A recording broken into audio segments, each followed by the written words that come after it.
اینجا در ناحیه‌ای هم‌مرز میانمار در شمال کوهستان تای واقع در منطقه چیانگ مای تایلند یکی از عجیب و غریب‌ترین قبایل بومی جنوب شرق آسیا موسوم به گردن زرافه‌ای‌ها ساکنند. دهکده‌هایی با زنانی گردن دراز که شهره عام و خاصند.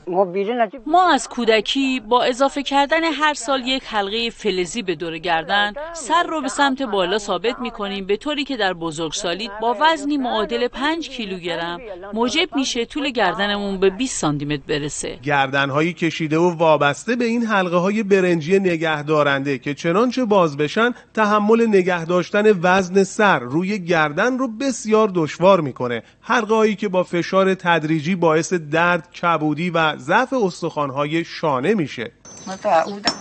زندگی با این حلقه‌های سنگین واقعاً طاقت فرسا و دردناکه، اما نشانه هویت قبیله و پایبندی به آیین پیشینیانه.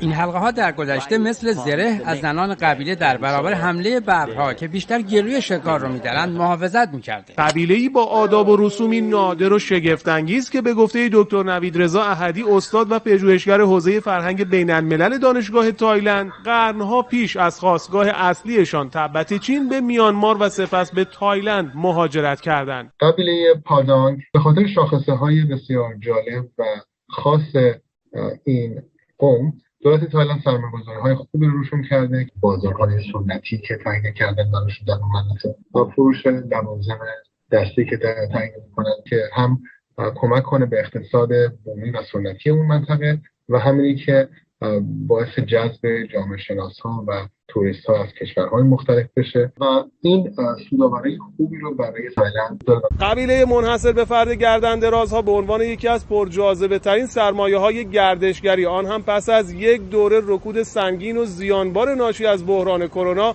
حالا این روزها در کانون توجه دولت تایلند قرار گرفته. اسماعیل پوراجی، خبرگزاری صدا و سیما، دفتر منطقه جنوب شرق آسیا.